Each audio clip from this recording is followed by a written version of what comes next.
Hello student, आपका स्वागत है मेरे जी अकेडमी चैनल में। आज हम क्लास 10 की गणित एनसीईआरटी पैटर्न प्रश्नावली नंबर 3.5 प्रश्न नंबर दूसरे का पहला देखेंगे। मेरे प्यारे मित्र ध्यान देंगे। दिया है ए और बी के किन मानों के लिए निम्न रैखिक समीकरणों के युग्म के अपरिमित रूप से अनेक हल हैं।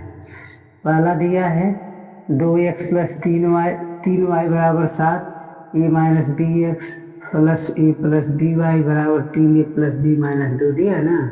तो इसको हल कैसे करेंगे ध्यान दीजिए।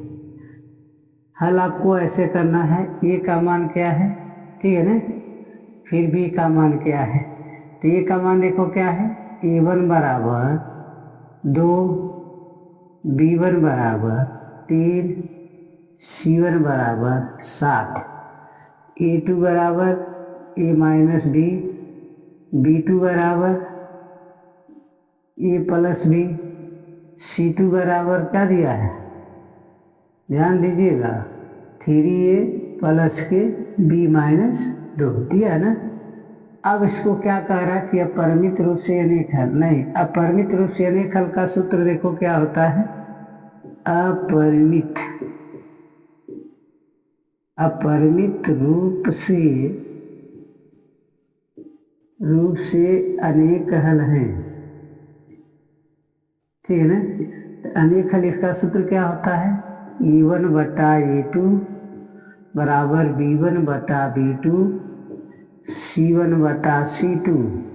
इसी फार्मूले पर इस सवाल को आपको रखना है। a1 का मान 2 है तो b1 a2 का मान क्या है, a माइनस बी। अब यहाँ देखेंगे b1 का मान क्या है 3, तो b2 का मान क्या है a प्लस बी। फिर कह रहा है c1 का मान 7 है तो c2 का मान 3a प्लस बी माइनस 2, ठीक है ना। ऐसे मान रखने के बाद अब ये जो दिया है 2 बटा a माइनस बी का गुणा इसमें कराएंगे, इसके बराबर लिखेंगे। इन संख्या को इसके बराबर इन संख्या को इसके बराबर। देखिए अब 2 बटा का हो जाए 2 बटा, ध्यान दीजिए a माइनस बी होगा, इसके बराबर क्या आप लिखेंगे 7 बटा 3a प्लस बी माइनस के 2 लिखेंगे ना। अब इसका मल्टीप्लाई कराएंगे तो इसका मल्टीप्लाई इसमें, इसका मल्टीप्लाई इसमें, तब समीकरण बनेगा। कराइए 2 तिया 6a प्लस के 2b माइनस के 4 बराबर के क्या लिखेंगे, ध्यान दीजिए। यहाँ क्या हो जाएगा 7a माइनस के 7b होगा ना, माइनस के 7b।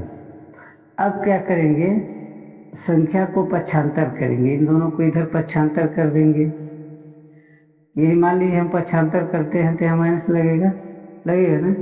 तो यहाँ क्या हो जाएगा 6, इसमें से इसको घटाएंगे तो क्या घटेगा, मान लीजिए इसी को पक्षांतर करते हैं इसमें, या इसी को उसमें पक्षांतर करके देख लीजिए। तो 7a में से 6a जाएगा, ठीक है ना। अब माइनस करके देखिए, माइनस करके 7b प्लस में हो जाएगा, है जब संख्या इधर आएगा तो प्लस में हो जाएगा, ये संख्या उधर जाएगा तो माइनस में हो जाएगा, तो ये संख्या क्या होगा, घट जाएगा, घटेगा ना। यदि ये संख्या को हम इधर ही रहने दें, जैसे मान लीजिए इस संख्या को हम उधर ले जाते हैं, इस संख्या को यही रहने देते हैं, -7b माइनस 2b बराबर का हो जाएगा, ठीक है ना। ये माइनस अपने ही स्थान पर तो माइनस को 4 ऐसे उतार देंगे, ठीक है ना। अब क्या दिया है 7a में से a घटाएंगे तो a क्या बचेगा, 7a में से 6a घटाएंगे तो a बचेगा। अब माइनस इसको जोड़ेंगे तो 9b होगा, अब बराबर क्या आ जाएगा -4। पहला समीकरण आपका तैयार हो गया, समझ आ गया ना। अब दूसरा समीकरण तैयार करने के लिए इन दोनों को हल करना है। पहला के लिए इसको, प्रथम को और तृतीय को, और दूसरा के लिए प्रथम को और द्वितीय को लेके हल करना है, ठीक है ना। तो इसको देखते हैं एक बार, यहाँ लिखिए 2 बटा a प्लस बी बराबर के 3 बटा a प्लस बी। अब गुणा करेंगे 3 का, तो यहाँ क्या हो जाएगा 2a + 2b। ध्यान देंगे आई माइनस में है, 2a + 2b हो गया 2b। अब बराबर के क्या हो गया 3a - 3b हुआ। अब यहाँ देखिए पक्षांतर करेंगे तो यहाँ का लिखेंगे 3a - 2a, ठीक है ना। अब यहाँ का लिखेंगे -3a, ध्यान दीजिए -3a, अब -2b बराबर 0 कर दीजिए। इसको घटाएंगे तो ये होगा, इसको ऐड करेंगे तो 5b हो। जैसे देखो ए को ए से घटाएंगे, बी को बी से, तो यहाँ 3b लिखेंगे ना, तो यहाँ जब 3b को 2b से घटाएंगे जोड़ेंगे माइनस माइनस है, तो यहाँ क्या हो जाएगा 5 हो जाएगा, तो 0। ये समीकरण आपका दूसरा भी तैयार हो गया ना। दोनों समीकरण आपके सामने तैयार हो गया। आप विलोपन भी से हल करेंगे तो यहाँ लिखेंगे विलोपन विधि से।